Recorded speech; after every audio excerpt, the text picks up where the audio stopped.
Welcome back to The Explainer. Today, we're unpacking a really fascinating, honestly kind of cryptic text called Fidelity is Divine. We're going to decode exactly what the author is trying to tell us about how the world works through these incredibly concentrated modern-day proverbs. Right off the bat, look at this striking line, "Truth offers healing." I want to invite you to really think about the power of these simple statements. I mean, it takes a massive amount of skill to distill a giant concept like the restorative power of honesty into just 3 little words. So that immediately begs the question, right? Who exactly is the mind behind these modern proverbs, and what's her ultimate goal? When you run into text that's this condensed and deliberate, it almost always points to someone who has spent a lot of time quietly observing human behavior. Well, let's establish her identity right here. Oluyomi Oladevid is the thinker behind this work. She actually uses this specific OD logo to brand her insights. And what's really fascinating about her is that her published works are all over the map, in the best way possible, ranging from highly analytical policy briefs to the deep poetic contemplations we're looking at today. Looking at her official profile, she's a Nigerian who states quite plainly that she loves people. She's deeply concerned with global development and transformation. You really have to keep this in mind as we read her poetry. She isn't just trying to write pretty words. She's fundamentally driven by a desire to see real, global-scale improvement for humanity. And you can see that clearly in her professional goals: generate solutions, influence policy and strategy, and provide clarity. It creates such a cool contrast, doesn't it? On one hand, she's operating in this highly structured, practical world of strategy, and on the other, she's writing these abstract, almost riddle-like poems to share her worldview. Okay, let's dive into our first section, actions and their consequences. Let's see how she views cause and effect.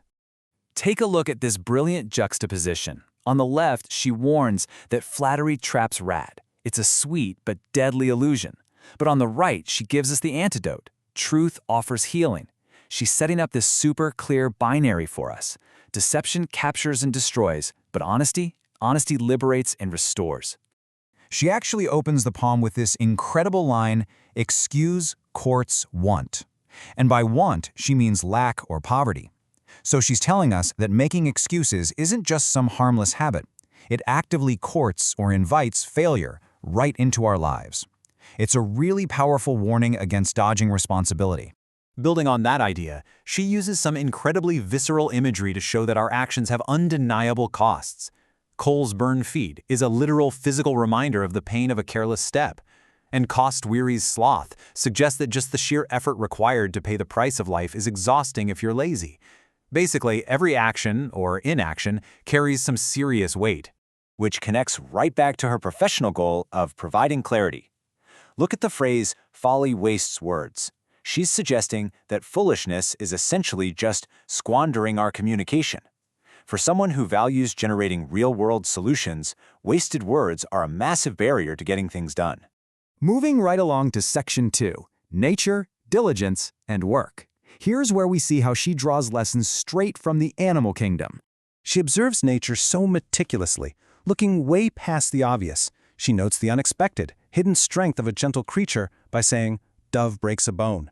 She points out the tireless diligence of insects with "Ants love work," and she highlights pure, unadulterated ambition with "Spider occupy heights." It's like she's using the natural world as a blueprint for human strategy. And just zooming in on ants love work for a second, by highlighting that, she's really underscoring her own dedication. Ants don't just trudge through their jobs, they literally love working for the collective good of their colony. It's a perfect mirror to her own stated desire to drive global development for the people she loves. That brings us to Section 3, Paradoxes of Human Nature, where things get really interesting. Check out this phrase, "linger watches cycle." She notes that if you just linger, if you hesitate, you're passively watching cycles repeat themselves without ever breaking them. It's a subtle but really sharp hint at the absolute need for decisive action in the policy sector she works in. If you just linger around, nothing is ever going to change. Then she throws this brilliantly complex paradox at us. Yes says no. With just 3 words, she forces us to think about how apparent agreement can actually be a total refusal in practice. Think about it. How many times in global politics, or honestly even just in everyday life, does someone say yes to your face while their actions are absolutely screaming no? In total contrast to that kind of passivity or deceit, She argues that true understanding requires action. Insight shoulders good. True insight isn't just about knowing something. It means actively carrying the weight and the responsibility of doing good in the world. It's a heavy burden, for sure, but a totally necessary one. She closes out this series of thoughts with the profound idea that gratitude repents. She's basically proposing that genuine thankfulness isn't just politely saying thank you. Real gratitude involves a complete change of direction. It's an active, transformative state of being where you actively turn away from past negative behaviors. Finally, let's wrap things up with Section 4, the Divine Connection. This ties everything back to the title of the piece itself, Fidelity is Divine. To truly grasp where her intense sense of truth, diligence, and responsibility comes from, we have to look back at her biography. She explicitly states her faith, noting her belief that her Father God owns and rules the entire universe. That worldview is the ultimate foundation for literally all of her strategic and poetic insights. She beautifully describes this divine presence using this incredibly powerful, almost mechanical metaphor. He is the wheel within my wheels. God is the inner driving force, the central gear powering her desire to influence global transformation. Basically, her faith is the engine behind her professional ambition. So, as we bring this explainer to a close, we're left to ponder this really provocative question.